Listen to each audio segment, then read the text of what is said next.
refiero a esto? Me refiero a que hay, podríamos decir, como dos estilos formativos.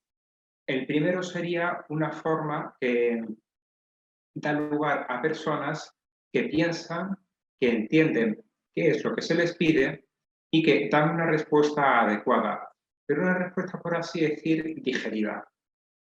Serían las personas a las que se le han intentado enseñar las cosas de una manera razonada, que no se ha ido sin más dando reglas, sino que se han ido dando los motivos, el sentido que tienen esas reglas. Serían personas que son capaces de vivir en libertad, que son capaces de dar lo que tienen que dar y que adquieren una autonomía también en su forma de hacerlo. Que podríamos resumirla de alguna manera, entre otras muchas que habría, en que entienden tanto los deberes, las obligaciones, las reglas, que son capaces aparentemente de saltárselas de vez en cuando, porque entran en la cabeza, en la mentalidad de la persona que puso esas reglas. Es una virtud que los clásicos llamaban la epiqueia. ¿Qué quiere decir la epiqueia? La definición clásica que se da es una actitud, una virtud de la persona que se siente dispensado del cumplimiento literal, ojo, esta es la palabra, del cumplimiento literal de la ley para ser fiel a su sentido profundo. Es decir, serían las personas que entienden que el enunciado de la ley, que sería tienes que hacer esto, tienes que hacer lo otro, tienes que rezar tal cosa, tal otra, lo que de verdad quiere decir es que eso es un medio para que tú consigas un fin, pero no perder de vista el fin y quedarte en el medio, que sería un error, que sería la literalidad de la ley, que la letra mata, pero el espíritu vivifica. No se trata de encontrar excepciones a la ley. Recuerdo en alguna ocasión cuando vamos conduciendo con otro sacerdote temprano al lugar donde solemos celebrar misa, son a veces las 7 de la mañana y vivo en un barrio un poco apartado y a veces ni siquiera hay tráfico. Pero los semáforos siguen funcionando. Y en un momento dado, delante del semáforo rojo, sin ningún tráfico, el acompañante me dice, bueno, aplicamos la piquella y tiramos para adelante. Es decir, nos saltamos la ley. ¿Es eso la epiqueia que se quiere decir? Pues no es la que explicaban los clásicos, Aristóteles, Platón, Santo Tomás. Lo que sería es entender qué es lo que quiere decir el legislador y, por lo tanto, en qué situaciones esa ley no se aplica. Pongamos un ejemplo. ¿Hay que llegar temprano a clase o a una cita? Evidentemente sí, hay que llegar puntual, es una regla básica de educación, de sentido común, a veces de caridad. Pero ¿qué pasa si por el camino me encuentro una persona que me necesita? Ha habido un accidente de tráfico de una persona que puede necesitar mis servicios humanos, mis servicios médicos, a medida en la que yo le puedo ayudar, incluso mis servicios sacerdotales, porque a lo mejor necesita la penitencia o que se le administre la opción de los enfermos. ¿Qué es lo más importante entonces? ¿Que yo me detenga o que yo llegue puntual? Vemos que aquí entran en colisión dos leyes distintas. Una actitud casuística, alguien que haya entendido que lo importante es cumplir la ley, empezará a encontrar excepciones. Empezará a decir, no, hay que llegar puntuales, pero claro, si tengo otra obligación, entonces no, hay que llegar. Lo que diría la epiqueia, vamos a ver, quien te ha dicho que hay que llegar puntual, ¿qué es lo que te ha querido decir? Te ha querido decir que hay que llegar puntual siempre que no haya otra obligación más importante que te obligue a frenarte, a detenerte. Eso es la piquella, entender que lo que el legislador hubiese querido decir es ese enunciado largo, pero queda resumido por no entrar en casuística. Una persona que ha entendido el porqué de las normas, y aquí pongámonos todo tipo de normas que tienen un sentido, los mandamientos de la ley de Dios, las leyes civiles, las leyes eclesiásticas, no es que tengan excepciones, porque entonces sería la ley más una lista interminable de excepciones que siempre podría ir creciendo, sino el espíritu de la ley es el que me da sentido a todo.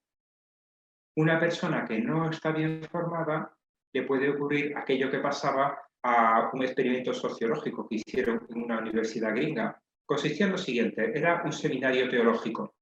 Es decir, dentro de la universidad, un curso específico para personas que estudiaban teología. Pues bien, los estudiantes de ese seminario tenían que, no eran seminaristas, ¿no?, sino estudiantes del seminario, de una clase, tenían que dar una clase, una conferencia a sus compañeros sobre la parábola del hijo pródigo. Y cuando estaban en su college, el experimento consistía en decirles a cada uno que todos los asistentes de la clase estaban ya esperando porque se había confundido la hora. Por lo tanto, tenía que ir literalmente corriendo a atravesar el campus para llegar a la sala de conferencias. O bien que se había adelantado la clase y les quedaban 5 minutos, el tiempo justo para cruzar el campus, o bien que se había adelantado ligeramente y por tanto podían ir pero con un poco de prisa. Es decir, ponían 3 condiciones de prisa: prisa alta, prisa media y prisa baja. Y veían cómo se comportaban. Porque en el camino, en esos 5 minutos de atravesar el campus, había una persona, un actor, que simulaba una crisis respiratoria. Es decir, prácticamente se le echaba encima con una tos profunda, con síntomas de que se estaba asfixiando, y claramente lo que les pedía es: ayúdame por favor a esto que tengo, o llame una ambulancia, lo que sea. ¿Cómo reaccionaban los alumnos? Quizás se detenían, quizás seguían. Pues bien, el resultado es realmente muy curioso, porque resulta que de estos alumnos que iban a dar una conferencia sobre el hijo pródigo, nos acordamos, ¿no? Lo que hacía el sacerdote, el levita, etc. Pues bien, resulta que los que tenían muchísima prisa aproximadamente se detenían el 20%. De los que tenían una prisa moderada se detenían el 40%. Y de los que tenían una prisa baja se detenían solamente el 60%. ¿Cuál era la conclusión? La disociación que hay entre las personas que en teoría se saben la regla, tanto que pueden dar una conferencia sobre la parábola, y aquellos que lo ponen en práctica, que son capaces de decir: la conferencia puede y debe esperar porque aquí hay una persona que realmente me necesita. Los primeros habían calado en el contenido de la parábola, los otros eran capaces de decir, como diría Shakespeare, palabras y palabras y palabras, pero no habían entrado en el sentido profundo de esa parábola. Bien, eso es lo que pasa con aquellos que reciben el segundo estilo formativo, no el que explica los porqués, sino los que simplemente se contentan con explicar normas, conceptos, reglas, etcétera, que aprisionan al otro en un estilo de funcionar que lo que hace es acogotarlos, cerrarlos, le da una formación que libere, que abre el espíritu, que ayuda a pensar, a relacionar. Lo que hacen es decir: tú sigue este camino y por aquí vas a llegar. El Papa Francisco, en la exhortación apostólica Gaudete et Exsultate, hablaba os acordaréis, de los dos enemigos actuales de la santidad, a los que llamaba el pelagianismo actual, que vendría a ser el pensar: yo puedo de alguna manera comprar mi santidad, yo puedo ganar mi santidad con mis propias obras. Y por otro lado sería el gnosticismo, sería el yo sí que sé lo que hay que hacer, yo sí que estoy bien formado, yo sé que tengo la sabiduría, y los demás son unos pobres ignorantes que por no condenarse tenían suficiente. Bien, se trata entonces de dar esa formación humanamente, adecuadamente, de manera que llegue, que cale a las personas, de manera que puedan funcionar autónomamente, que puedan aplicar esas reglas a la situación real. Bien, para dar esa formación podemos entrar en lo que los filósofos llaman, lo que los pedagogos han llamado los estilos educativos. ¿Qué son los estilos educativos? Tomando como punto de partida la educación que se da en ámbito familiar, han hablado de cómo un modo u otro de formar tiene repercusiones en el modo como los alumnos, los hijos, los estudiantes, los seminaristas, etcétera, van a recibir esa formación y cómo se van a desarrollar en su vida. Aquí vemos este eje de coordenadas en el que encontramos por un lado la alta exigencia, baja exigencia, y por otro lado mucho afecto o poco afecto. Alta exigencia, mucho afecto, daría lugar a un estilo democrático; alta exigencia, poco afecto al autoritario, etc. Vamos a verlos uno a uno. Vamos a empezar por el estilo autoritario. Tiene mucha exigencia y poco afecto. Es decir, son padres y nosotros lo podemos ir aplicando a otros estilos de formación. A la formación que se imparte en un seminario, en una casa de formación, a la formación que damos nosotros en la parroquia o en el colegio. Bien. Estilo de los padres, un estilo rígido, un estilo que no es capaz de dialogar, de hablar con el hijo, de explicar los motivos, sino que funciona fundamentalmente a base de castigos. La única motivación que hay es negativa y no hay refuerzo emocional, es decir, no se anima positivamente con enhorabuenas, con ánimos, etc. Tiende a poner fundamentalmente las obligaciones y cuando no se cumplen caen en el maltrato emocional. Castigo, riñas, insultos, etc. Y no muestran cariño, no muestran afecto. ¿Cómo responden los hijos? Pues pueden revelar con dos extremos distintos. Uno sería la sumisión ante un padre fuerte que se impone, pues el niño sale apocado. Pero en ocasiones ocurre justamente lo contrario, el niño lo que acaba es en rebelión. En todo caso, sea en la rebelión o en la sumisión, lo que queda es una herida emocional, que nos encontramos en muchas personas apocadas o en muchas personas rebeldes. Estas personas no aprenden a comunicar, no aprenden a hablar, a expresarse de manera empática, de manera asertiva, es decir, a ser capaz de expresar las dificultades, los estados de ánimo negativos, los enfados, de una manera que sea respetuosa también para el otro. No saben comunicar, no entienden el lenguaje del amor, del cariño. Lo único que entienden es que la persona que tiene el poder manda, impera, y la persona que está por debajo tiene que obedecer, salvo que se desborde y por lo tanto se rebele. Tienden a replicar el patrón. Y lo más bonito que he encontrado en un artículo que estudia estos estilos educativos es que este estilo educativo se proyecta también en Dios. Es decir, que la persona que ha tenido un padre, un formador autoritario, también verá a Dios como un Dios castigador, como un Dios exigente, como un Dios ante el cual yo me puedo ver como una criatura ínfima con riesgo de sentirse aplastada o rebelándome y cayendo en el ateísmo, porque yo ante un Dios así, que me condene, que me haga lo que quiera, pero yo me niego a obedecer. Cuando este hijo, este alumno, este joven sacerdote, se convierte en formador, tenderá a replicar el estilo. Es decir, tenderá a exigir mucho al otro, a someterle y a abandonarle afectivamente. Vamos a ver un trozo de una película, la película En el nombre del padre, que creo que será conocida de todos, si no, junto con Gladiator la ponemos como deberes, que es una película muy interesante porque narra como dos historias en paralelo. Una es la historia que da origen a la película, que es una historia real, que es unos atentados que hubo en Irlanda del Norte con el IRA, el grupo este independentista, que a un chico rebelde en su casa le pilla fuera porque medio se ha escapado y en el momento en el que estalla la bomba, a él le pilla sin coartada, de manera que la policía del Reino Unido tiene que buscar un culpable por la presión social.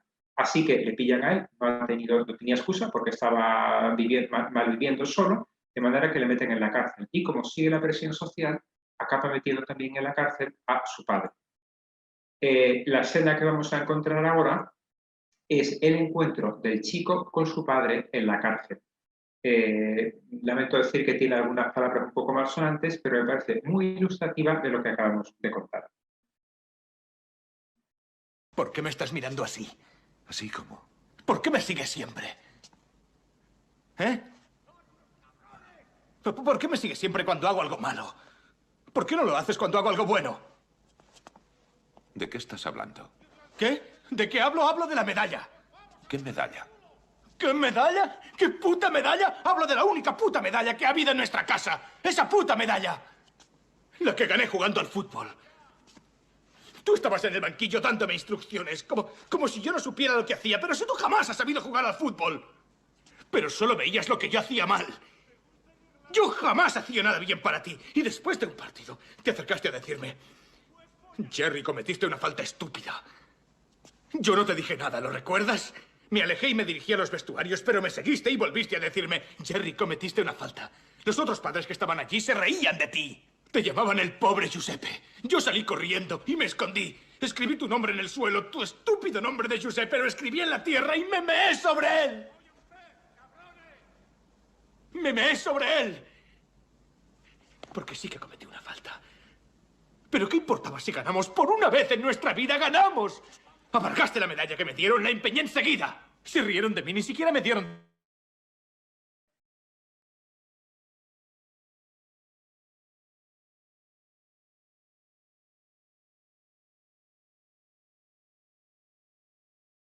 Bien, parece que ha saltado la...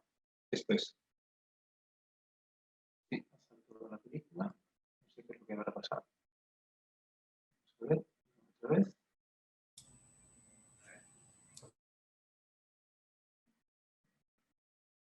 Empecé a robar. Así demostré que no valía nada. Bien. En este vídeo me parece que hay bastantes ideas interesantes y en cierto modo complementa lo que veíamos en el vídeo ayer o de antes de ayer, de Cómodo con Marco Aurelio. Encontramos en primer lugar el chico que le echa en cara al padre que lo único que hacía era corregirle cuando hacía las cosas mal, nunca cuando hacía las cosas bien. Cuando ganábamos algo, nunca venías a darme la enhorabuena. De hecho, cuando hicimos algo bien en mi equipo porque ganamos, ¿qué es lo que hiciste tú? Lo que hiciste fue venir a echarme en cara el único defecto, y además relativamente pequeño, sobre todo en el contexto de que han ganado la medalla. Cometiste una falta estúpida. Un padre rígido, exigente, que no es capaz de empatizar con el chico para darle la enhorabuena. ¿Cómo reacciona el chico? Se ve que hasta entonces había reaccionado con sumisión, pero reacciona con rebeldía. Lo que hace es vender la medalla. Pero lo que más me llama la atención es que cuando acaba diciendo, creo que se ha escuchado mal, desde aquel día empecé a robar. Así demostré que no valía nada. Porque esto es algo muy importante en pedagogía, en educación, y aplíquese a todos los niveles. El educando introyecta, asume aquello que el educador le va diciendo. El hijo asume lo que el padre le va diciendo. El seminarista asume lo que el formador le está diciendo. Si el formador le está diciendo, tú eres un desastre, tú no vales nada, siempre te equivocas, siempre llegas tarde, el chico va a acabar asumiendo, soy un desastre, y se lo va a acabar diciendo él mismo. Por el contrario, si el formador evita las generalizaciones, el siempre haces así, el eres, sino que empieza a manejar el lenguaje del a veces con el lenguaje del haces en vez de del eres, a veces llegas tarde.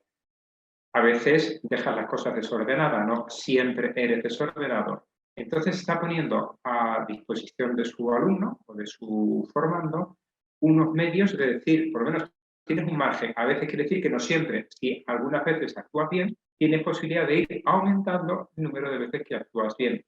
Si te digo eres, de alguna manera te estoy diciendo que estás condenado a actuar siempre así. De manera que te conviertes en esclavo de tu propia personalidad. El estilo autoritario, por lo tanto, es muy pernicioso. Luego estaría el estilo negligente. Quizás en nuestra sociedad, hace 30, 40 años, era más predominante el estilo autoritario. Quizás ahora en esta sociedad del bienestar, con la crisis de la paternidad, el estilo negligente pueda ser más frecuente. Son padres que dan poca atención a sus hijos, porque están trabajando, porque están con muchas cosas, están muy ocupados y no tienen tiempo de prestar atención a las necesidades de sus hijos. A las necesidades importantes, que son las emocionales, porque quizás el chico le llega diciendo, papá, que necesito hacer un viaje, toma el dinero, sobre todo si son de buena condición económica, y el mensaje implícito es, y no me molestes. Dejadez, no se dedican realmente al chico, baja comunicación real y un maltrato pasivo, que podríamos decir, no es que le peguen, no es que le golpeen, sino que no cumplen con las exigencias, las necesidades que tiene el chico. ¿Cómo responde? Minusvalorización. Es decir, el chico hemos dicho que interioriza. En el autoritario le decía, eres malo, eres inútil. En este caso te dice, no eres nada, porque no te doy cariño. Entonces, ¿él qué es lo que interioriza? No valgo nada, soy indigno, baja autoestima. ¿Qué es lo que buscarán? Pasar inadvertidas. Es decir, que no, como haga lo que haga, no me van a dar la enhorabuena, están en la pasividad absoluta. ¿Cómo es visto Dios? Como alguien lejano, como alguien que ignora. como alguien que sí, me ha creado y quizás era mi padre, pero está tan ocupado organizando el cosmos que no tiene tiempo para hacerme caso, para ocuparse de mis necesidades personales. Por lo tanto, no tiene sentido rezar, porque Dios está en otra cosa. Si este chico que ha sido formado negligentemente se convierte en formador, tenderá nuevamente a replicar el rol.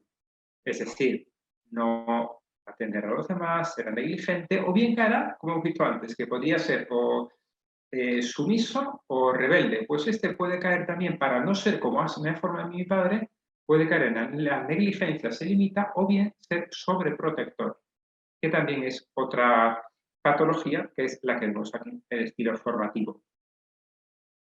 Son padres que no ponen límites. Son padres que dejan que los actos malos de los hijos queden sin consecuencias y por tanto no se implican emocionalmente con sus hijos. Cubren su responsabilidad, es decir, si el chico ha roto algo, si el chico ha estropeado alguna cosa, pues es el padre el que lo arregle para que el chico no lo pase mal. Están hiperatentos a sus necesidades de manera que el chico, como no ha sido capaz de tener resistencias, no tiene tolerancia a la frustración, que es algo que vimos también en la clase de ayer. Tampoco refuerzo emocional, son excesivamente flexibles, porque castigan al chico, pero el chico llora, pide perdón, dice que no lo hará más, y el padre automáticamente le perdona. Tienen aparentemente buena comunicación, porque hablan, porque cubren, porque invaden al niño. ¿Cómo responde el hijo? Como ve que sus consecuencias, sus acciones no tienen consecuencias, va a no tener límites en su conducta. Es decir, se va a convertir un poco en un antisocial, no va a respetar las normas, porque total, ¿para qué voy a respetar las normas que me resultan incómodas si al final va a dar lo mismo? Voy a conseguir lo que quiera. No se va a exigir, porque si el premio me lo dan sin esfuerzo, ¿para qué voy a poner esfuerzo? Van a ser unos irresponsables y unos inadaptados. ¿Cuál será su imagen de Dios? Un Dios permisivo, un Dios que haga lo que haga, al final Dios me perdonará. Si al final es nuestro Padre, nos quiere, claro, como mi Padre es así, pienso que Dios será también así. Un Dios que es inconsistente, incongruente, un Dios que no es justo, un Dios que es absolutamente arbitrario. ¿Qué hará cuando se convierta en formador? Pues nuevamente podrá caer en los dos extremos, o en replicarlo y convertirse en otro permisivo, o decir yo no voy a ser como mi padre y se convierte en autoritario, hiperexigente. Por último tenemos el estilo ideal, que sería el democrático. Padres que dan una adecuada atención a sus hijos, que están atentos a sus necesidades, que están atentos a sus necesidades no solo materiales, sino también emocionales, que ponen castigos pero son flexibles y están dispuestos a negociar. Has llegado tarde, por lo tanto, el fin de semana siguiente no sales, perdona, no lo haré más, ha sido una sola vez, bueno, pues entonces, venga, te dejo, pero a la próxima sí que, y a la próxima vuelves a llegar tarde, entonces ya sí que tienes el castigo. Y sé adaptarlo a las circunstancias. Buena comunicación, saben invertir tiempo en sus hijos, que es lo que realmente quieren los hijos. No quieren que papá necesito esto, toma y el dinero y vete al campamento, no, lo que quiero es que tú me lleves. Recuerdo, había un anuncio de una empresa de muebles que lo que hacían era reunir a los chicos, los niños pequeños de 8 o 10 años, detrás de un espejo unidireccional, de manera que el niño era visto pero no veía a los que estaban grabándole, y una persona le preguntaba al chico, ¿qué quieres que te regalen tus padres estas navidades? Probablemente seleccionarían los chicos, pero lo bonito del vídeo era que muchos de estos niños decían, quiero que mi padre me regale tiempo. Y luego se lo ponían a los padres, que evidentemente se emocionaban viendo a sus hijos y el padre miraba a la madre miraba al padre y decía, tenemos que dedicar tiempo a nuestro hijo, porque en una tienda en la que podrían haber pedido cualquier cosa porque estamos justo en el sitio, lo que nos decía es, regálanos tiempo. Bien, ¿cómo responden los chicos ante un estilo democrático? Pues responden sintiéndose que valen, desarrollando una autoestima. Si mi padre me quiere, si mi padre me presta atención, si mi padre me dedica el tiempo, quiere decir que yo soy valioso. Yo soy digno, yo soy capaz, por lo tanto yo tengo una cierta autonomía y conozco los límites. Hay un cuadro que sé que mejor que no me salga porque entonces hay castigos. ¿Qué es Dios? Es un Dios cercano, es un Dios que me atiende, que me escuche, es un Dios que no me invade, que es alguien distinto de mí y que me da libertad, que suelta carrete. Cuando se convierta en formador, no tendrá los riesgos que hemos visto anteriormente, sino que será alguien que ayudará a los demás a mejorar. Pasamos a la última parte. Hemos dicho que hay dos modos de formar, uno que genera personas libres y que funcionan autónomamente, otro que lo que hace es crear robots o gente obsesiva con las reglas. ¿Qué tiene que hacer el formador? ¿Cómo tiene que verse él? ¿Qué es lo que puede hacer para ser ese formador bueno, ese estilo educativo democrático y sano? Pues yo hablaría de estos 6 puntos que todos nosotros deberíamos tener y que desgraciadamente conseguiremos solamente de una manera parcial, pero podemos intentar acercarnos a tenerlos cada vez más. En primer lugar, una personalidad madura y una vida virtuosa. Si nosotros queremos formar cristianamente a las personas que dependen de nosotros, tendremos en primer lugar nosotros que tener esa vida cristiana que vamos a exigir, que vamos a tirar para arriba de los demás. Es conveniente, eso incluye tener vida de oración, esfuerzo, sacrificio, etc. Y una personalidad madura, es decir, un equilibrio afectivo. Todas esas características que vimos en la sesión de ayer es necesario que nosotros como formador lo tengamos, que tengamos una relación empática con los demás, que seamos capaces de reírnos de las cosas que no tienen tanta importancia, que nos conozcamos, que seamos dueños de nuestras pasiones, de nuestras pulsiones secundarias, que tengamos de alguna manera cubiertas nuestras necesidades afectivas, para que no busquemos compensar esas necesidades en el trato con los demás. Claro que el trato con los demás, la labor formativa, es algo desde el punto de vista afectivo muy reconfortante, pero sería un desorden que uno buscase compensar sus carencias con el trato con otro, porque entonces ocurriría lo que vimos ayer cuando preguntamos sobre la paternidad, que uno tiene tal ganas de tener una paternidad, de tener gente que dependa de él, que se acaba convirtiendo en invasor, no respetando la autonomía, no dejando que el objetivo de la formación es que la persona camine sola autónomamente, no que esté indefinidamente dependiendo de mí. Segunda característica sería mostrarse vulnerable, que en cierto modo puede contrastar con lo que hemos dicho antes, pero no hemos dicho que tiene que tener una vida virtuosa. Yo diría sí, pero a la vez sin esconder la realidad. Vida virtuosa no quiere decir ser perfecto. Recuerdo hace poco tuve un examen con un alumno sobre teología espiritual y me hizo un examen bastante bueno. De manera que le dije, voy a hacerte una pregunta un poco difícil. ¿Cómo, dentro de ese concepto de santidad que has dicho, que todo muy bien, cómo entra ahí el ser perfectos como vuestro Padre Celestial es perfecto? ¿No te parece que esta frase del Evangelio de alguna manera contradice las fuerzas? Es un poco desanimante, ¿no? Yo soy perfecto como Dios es perfecto. Esto para mí es imposible. Pues bien, el chico pensó un poco y dio la respuesta. Y es que Dios pide que seamos perfectos, pero no al modo de Dios, porque yo no soy Dios. Dios pide que yo sea perfecto, que viva las virtudes de manera heroica, como se dice en las causas de canonización, al modo humano. Y el modo humano implica ser imperfecto. De manera que es, por lo menos, mi exégesis de este texto, ser perfectos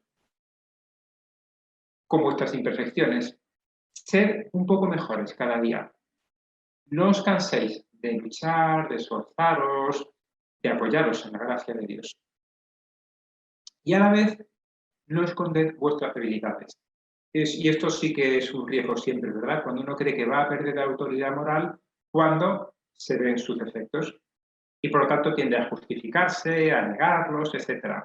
Yo diría, más que a justificarse, a negarlos, reconócelos y pide perdón. Y dile, mira, estoy intentando mejorar, pero no lo consigo.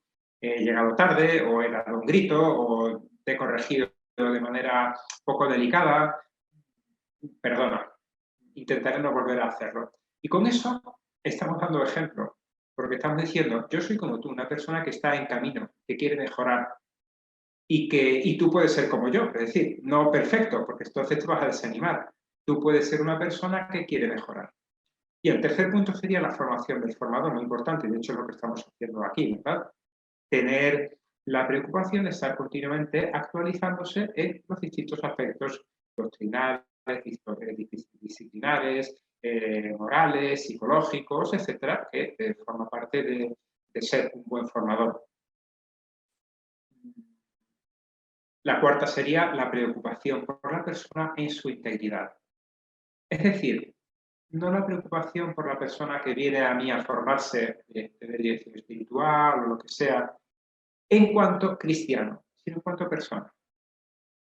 No en cuanto que se está preparando para el matrimonio, sino en cuanto que es una persona que tiene una riqueza que va mucho más grande del hecho de si es cristiano, de si tiene tal problema, tal otro, de si llegará o no llegará a casarse, a hacer la comunión, el sacramento de la confirmación o lo que sea. Esto quiere decir estar preocupado también de aquello que a la persona le preocupa. Cuánto ayuda cuando uno va a su director espiritual y en lugar de decirle, bueno, ¿cómo ha ido tu vida de oración? Te pregunta, oye, ¿cómo está este familiar que me dijiste el otro día que te tenía preocupado? Esta persona me comprende, esta persona se preocupa por mí, lo que hemos dicho antes, no en cuanto que yo tengo que hacer una serie de prácticas de piedad para mejorar la vida, sino en cuanto a persona. Y realmente lo que más me preocupaba el otro día que hablé con él no es si he celebrado mejor o peor la Santa Misa, sino que mi madre estaba enferma en el hospital y esta persona ha tenido la delicadeza conmigo, claro, así como estoy yo, me voy al fin del mundo, ¿no? Yo con este director espiritual o formador voy a donde haga falta. Bien, la persona en su integridad. Quinta característica, el respeto a la persona y a sus tiempos. Cada persona tiene su ritmo, cada persona tiene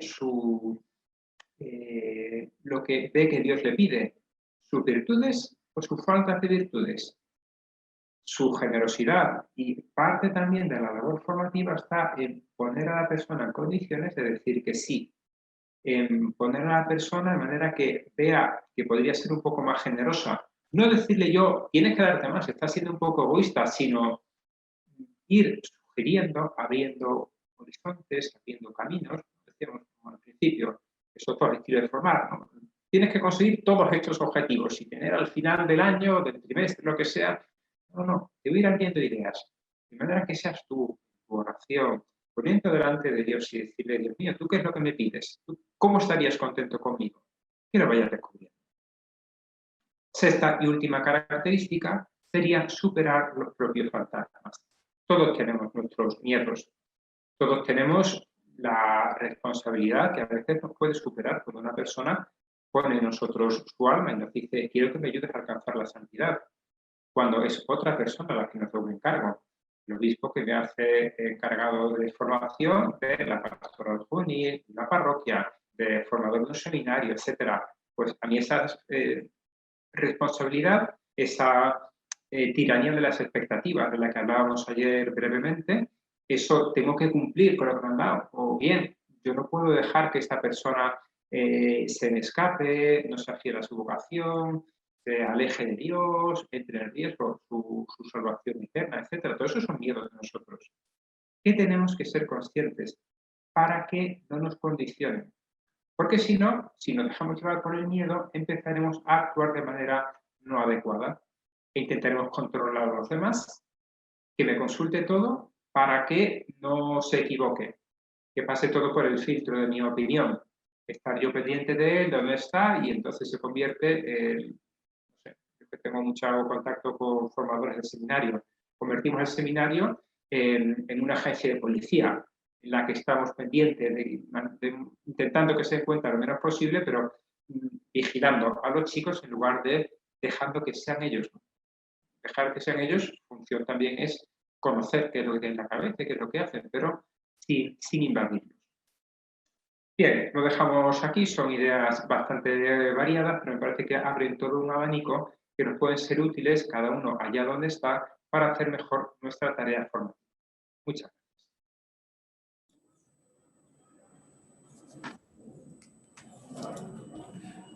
Si me doy cuenta que no tuve una formación sana, si tuve un padre que no equilibró la exigencia y la afectividad, ¿cómo sanar eso ahora en mi vida? Aquí la pregunta. Muy bien. Sí. Pues mira, me parece que un primer paso es darte cuenta de la herida biográfica que hay, que ya es un primer paso para la sanación. Es decir, que pues yo no tengo una formación perfecta. Diría también que nadie ha tenido unos padres perfectos, que nadie ha recibido una educación ideal, cerrada, sino que todos hemos tenido nuestras carencias, con las cuales hay que convivir. Quizás lo que se puede hacer es, de alguna manera, tratar de no dejarse llevar por esos impulsos, por lo que a mí me sale de manera espontánea, sino pensar, reflexionar, pensar, pero no en qué es lo que yo necesito, qué es lo que a mí me sale, sino qué es lo que a la otra persona le va a venir mejor. Y entonces ya cambiamos el foco.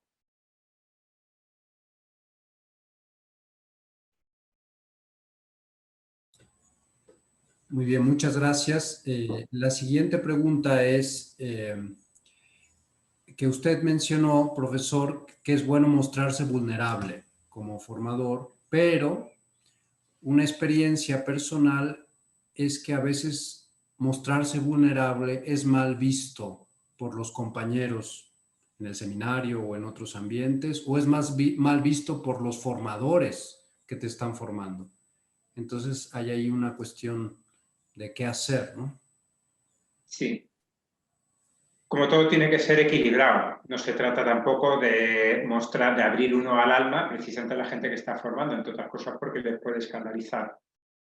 Pero si dices que uno que se muestra vulnerable es visto mal entre sus propios compañeros formadores, quizás a lo mejor los que se equivocan son algunos de esos compañeros formadores, que pueden tener la sensación de que ellos tienen que estar en un pedestal para que los alumnos, los estudiantes, los seminaristas le vean como el modelo.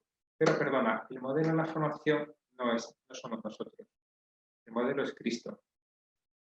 Y quizás con ese intento de mostrarte perfecto, quitas del pedestal a Cristo y te has subido tú. Y tú tienes que estar abajo, más cerca del alumno, del seminarista, que de la cima del pedestal. Y por lo tanto, puedes ser desde luego testigo. Y eso, hay una frase muy bonita de la Evangelii Nuntiandi, que además el Papa Francisco ha vuelto a recordar también, que el mundo actual no necesita tanto personas que hablen, sino testigos. No maestros, sino testigos. O completaba el Papa Francisco diciendo que necesita personas que den testimonio con su propia vida de lo que tienen de lo que quiere hacer el otro, que den testimonio de oración rezando, que den testimonio de paciencia siendo pacientes. Y yo diría que den testimonio de la contrición, de la debilidad humana, pidiendo perdón. Si uno nunca pide perdón, no va a enseñar al alumno algo tan importante como la contrición. Muy bien, quizá para completar la pregunta es que me dice el que para que no sea un contratransfer, supongo que es un término de psicología, él me dice que yo no, Sí. no lo mencioné, no sé si contratransferencia, si sirve de algo más, Sí. pues ya no habría más que abundar. Sí, me parece bien, bien. Eso es un término en la que uno lo que está es intentando, lo que decíamos antes, encontrar de alguna manera un beneficio psicológico en el trato con el otro, en el cual lo que está es tratando de reproducir en la relación con el otro las relaciones que uno mismo ha tenido con sus propios padres, ¿no? Ese cuadro que hemos visto en el que decíamos, uno tiende a formar como ha sido formado. Uno tiende a tratar a sus jefes como trataba a su padre o tratar a sus alumnos como su padre le trataba a él. Sería un error. Para eso también otra cosa importante, que es examinar su propia conducta, que es igual que hacemos el examen de conciencia, algunos todos los días, o en retiros mensuales, o en ejercicios espirituales, vale la pena también detenerse de vez en cuando y decir, a ver, ¿cómo está siendo mi trato con los chicos? ¿Estoy tratando agradable, empático? ¿Soy exigente? Hace poco un formador me decía, en el seminario, la exigencia es mínima, porque no saben, porque no se atreven. Esto ya decíamos, ¿no? Crisis de autoridad, estilo negligente. Yo soy capaz de exigir, yo soy capaz de presentar unas metas de santidad que sean asequibles, que no desanimen, pero que sean altas. Yo soy capaz de decir a la gente que depende de mí que la santidad heroica sigue siendo, el ejercicio heroico de las virtudes sigue siendo el criterio por el cual la congregación para los santos puede juzgar que una persona está en el cielo. La exigencia no se ha disminuido, igual que tampoco ha disminuido la gracia de Dios. Por lo tanto, hay también que poner metas altas para sacar, para tirar para arriba y sacar lo mejor que tienen las personas que dependen de nosotros. Gracias, profesor. Y ahora una pregunta del padre Guillermo de Culiacán. Vive en Culiacán. Dice, para educar hay que amar, pero ¿cómo educar sin involucrarse con el educando? De tal modo que yo sea parte del problema, evitando los apegos desordenados. Sí. Pues mira, efectivamente, cuando mejor se forma es cuando uno se implica. Pero quizás el límite que tiene que estar, que ponerse a esa implicación es el respetar la alteridad. Es decir, que el chico es uno y yo soy otro. Y que el chico es distinto que yo, tiene sus tiempos, tiene lo que Dios le pida a él que yo no lo sé. Yo puedo intentar adivinarlo en mi oración, pero a la vez es él el que tiene que verlo. Yo no puedo sustituir su oración. Y dejarle libre. Recuerdo en una ocasión, hablando con un seminarista, me contaba en dirección espiritual sus problemas que había familiares porque él tenía, sus padres eran bastante débiles de carácter, etcétera. Entonces él, que era el hermano mayor, había asumido la educación de su hermana pequeña, porque veía que sus padres eran demasiado blandos. Él había reaccionado, digamos, ante la blandura de sus padres, convirtiéndose en hiper exigente consigo mismo y lo proyectaba también con su hermana. Pues bien, ¿qué pasa? Que la hermana, que hasta durante la infancia había sido muy dócil, al llegar a la crisis adolescente, entró en rebeldía. Y este me decía que estaba sufriendo mucho porque su hermana estaba empezando a tener conductas justo de adolescente y que le daba miedo, pena que tomase decisiones que le pudiesen hacer daño para el futuro. ¿Cómo reaccionaba él? Con el control. Pregúntame todo lo que vayas a hacer, yo te pido cuentas de dónde has estado, con qué amigos, con qué amigas, etcétera, etcétera. Él está súper tenso y la niña estaba absolutamente desquiciada con el hermano, déjame en paz. Bien, se me ocurrió preguntarle, oye, ¿tú no te das cuenta que Dios nos ha hecho libres? Tú, si fueses Dios, hubieses creado libres a los hombres, como Dios nos ha creado libres a nosotros. Y él me dijo, fijaos, él me dijo, lo he pensado varias veces y creo que si yo hubiese sido Dios, no hubiese creado libres a los hombres, porque me hubiese dado muchísima pena que el hombre se pudiese condenar. Pues la solución está, o Dios se equivocó al crearnos, o tú te estás equivocando en el modo de tratar a tu hermana. Dios nos crea y a la vez nos deja, incluso con la posibilidad de que nos equivoquemos, y que esas equivocaciones tengan consecuencias graves también, pero esa es una forma de mostrar que realmente nos quiere, respetarnos tal y como somos. Pues bien, esa va a ser la implicación que nosotros necesitamos tener con nosotros. Quererles, dedicarles tiempo, energía, etcétera, pero a la vez tener ese desprendimiento de sus acciones. Y claro que vamos a sufrir cuando ellos se equivoquen o cuando no vayan al ritmo que tienen que ir o cuando se alejen de Dios. Pero también tenemos que ser nosotros, por eso era el primer criterio, suficientemente maduros para que podamos dormir bien, a pierna suelta, a pesar de que los chicos no se hayan comportado como nosotros nos hubiese gustado.